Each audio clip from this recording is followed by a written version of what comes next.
Good morning. Morning. We've been getting ready to actually come on for a while. I don't know, getting our act together this morning has been a challenge. I'm not sure why.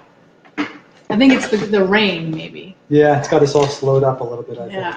So how was your workout this morning? My workout was awesome. I had high expectations and I accomplished everything, so I'm very happy with that. Yeah, what'd you do? I did back, I did biceps, and I did abs. That's the stomach. And then I also did 10 minutes of my marathon cardio.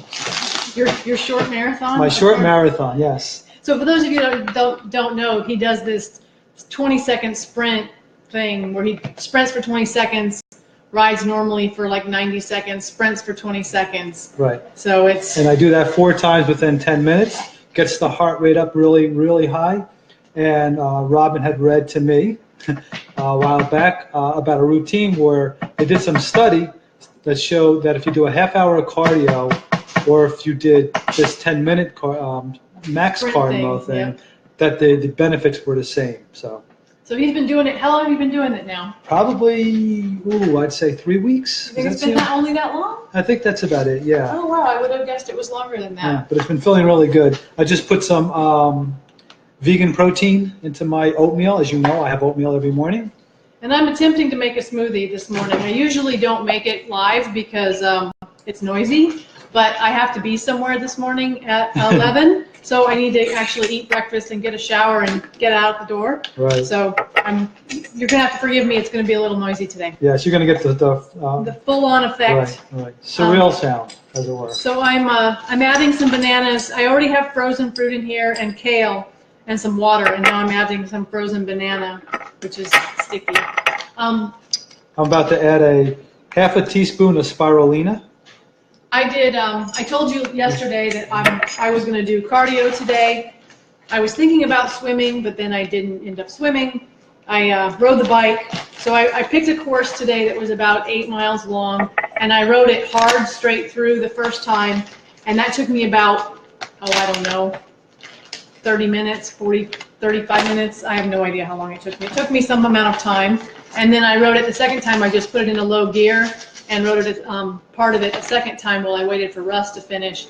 And I was watching TEDx talks. So that's the thing about exercise, and this is something I think that people don't realize, is that if you're going to get a really good workout, you actually have to pay attention and work out. And I think a lot of people try to distract themselves when they're doing their cardio, whether they read a magazine or they watch videos or they're listening to music. And you cannot get as good a workout if you're not paying attention and actually focusing on your workout. And I think that that's a mistake that some people make. That is true. I'm adding a tablespoon of hemp hearts to my oatmeal. So I wanted to talk a little bit today about the misnomer that fasting makes your metabolism slow down, and how dieting actually does do that, but fasting doesn't.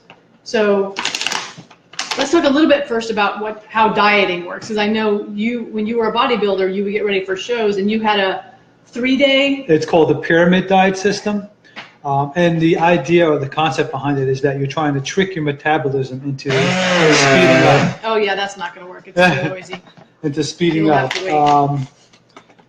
And so the way you do that is you set a 3-calorie regime, 3-day calorie regime, where you have, and what I use as a base, because I was bodybuilding, so I took in a lot of calories, is my low day was 2,000 calories, my midday was 2,500, and my high day was 3,000. And I would rotate those. And what would happen is on your low-calorie day, instead of your body freaking out, it burns fat. So it actually goes to fat as a source for energy instead of like your muscles or stored glycogen. So now explain why you did the 3-tier system as opposed to just doing low-calorie. So the goal of that diet is to burn fat while not burning muscle tissue, because as a bodybuilder you're trying to be as muscular as you can for a show. And also not losing size, which is key when you're a bodybuilder. They always said, the thing with bodybuilding, and I'm sure it's with a lot of other things that deal with weight classes, is you're better off coming at a lower weight class at the top than at a heavier weight class at the bottom. Which is true for like wrestling and anything. Right. I'm assuming boxing, anything. You want to be at the top of your class, not at the bottom of your class. class. Right, right. So that makes sense. So here's what happens when if you diet, if you go on if you're just like, I don't know, pick a calorie number, maybe you're 1,500 calories a day and you stay on that consistently, what happens is your body, being smart, says, oh, food is scarce. Let me reduce my calorie burn. And that's why what will happen if you diet that way is you'll burn fat, you'll lose weight, you're losing weight, and all of a sudden your body says, excuse us a second, we got coffee is done. Coffee emergency. All of a sudden your body says, oh, there's scarcity in food, I need to make sure I'm not burning so many calories, and it stops burning as many calories as it was, and suddenly what used to be a few calories for you and you would burn fat now becomes your normal, and your body stops burning fat. And so what people see then is the yo-yo dieting, because suddenly 1,500 calories was the amount that you could burn fat at, but now your body says, oh, that's normal, and so it plateaus or even your weight starts to creep back up. And that gets, I know, super frustrating for people. I actually had a conversation with my doctor last year. I said, I work out like a crazy person. I watch what I eat. I shouldn't be slowly creeping this 2 pounds a year. I guess I started gaining when I was about 38. I guess I started about 2 pounds a year, and it was like, this makes zero sense to me. And I think now, having read what I've read, I understand what was happening. I was getting older. I know. Getting older, so my metabolism was slowing anyway, but I also was restricting my calorie intake. I have a food I kept where quite literally I was at a 0 calorie, where I was burning more in exercise than I was eating, and my weight was stable because my body was just like, oh, yep, okay, fine. So that doesn't work. Dieting like that does not work long term. You'll get the yo-yo effect because that's how our bodies were designed to keep us alive. So how come fasting doesn't do it? Because I had somebody ask me yesterday, or say to me yesterday, I worry about fasting. I'm worried it'll slow my metabolism. Doesn't work that way with fasting, which is a little bit shocking. But here's why. Let me see if I can explain it. And I read this, I think, in the book called The Complete Guide to Fasting. If you're interested in fasting or you're interested in learning about fasting, I highly recommend that book. It's a really in-depth look at fasting and how it works. But here's the logic.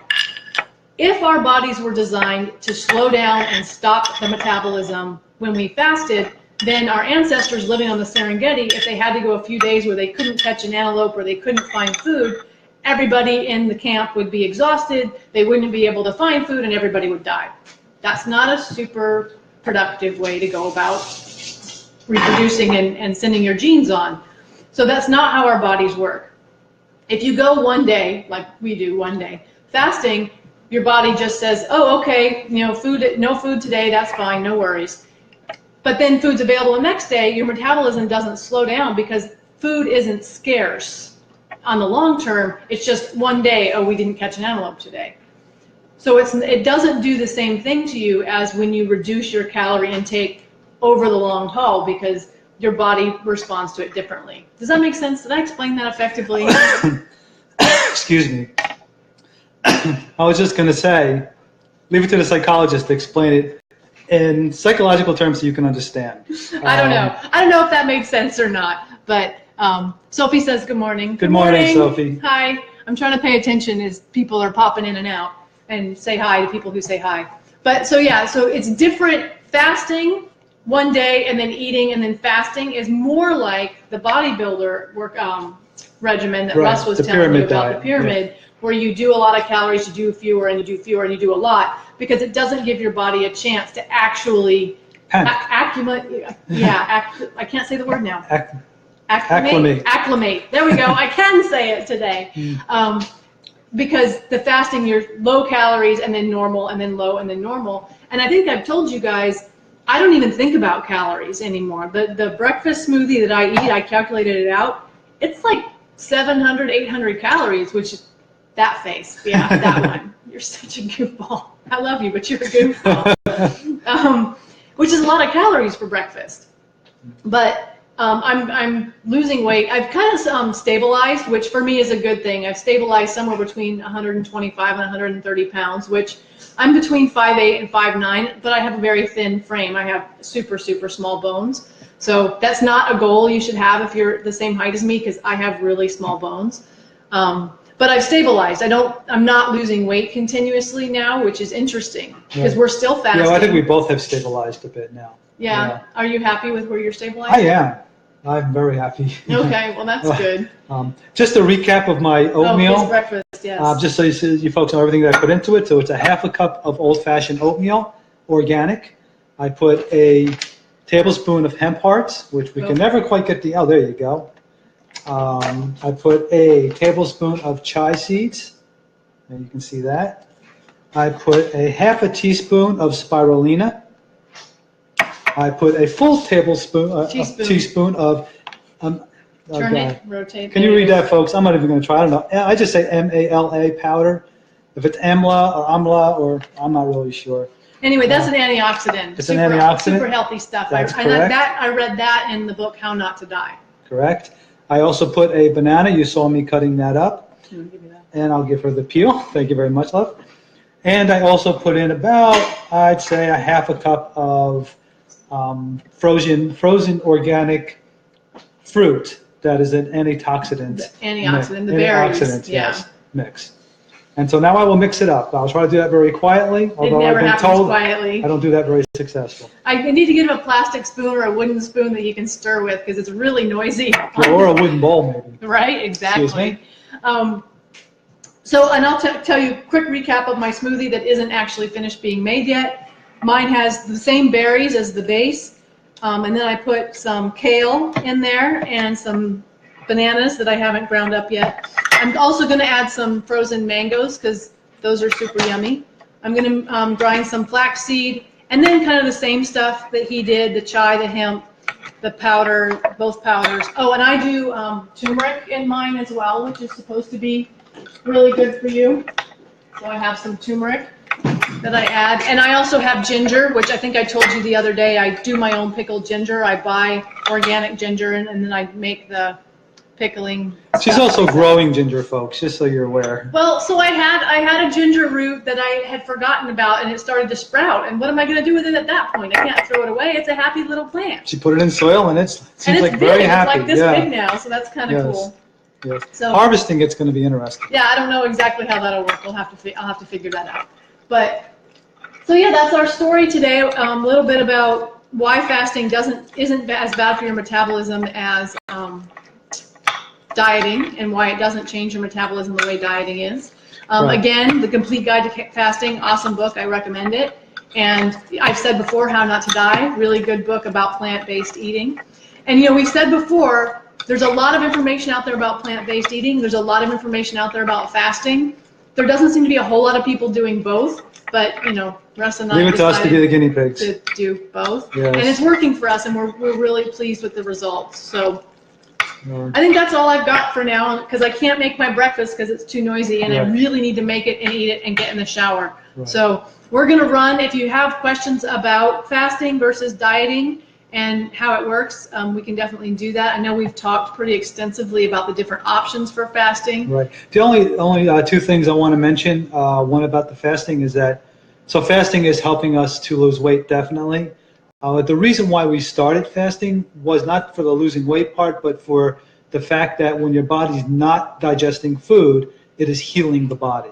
Right. And that's a state that most people, especially in this country, never get to, because they're always eating food throughout the day, so their body is always digesting and it's not healing.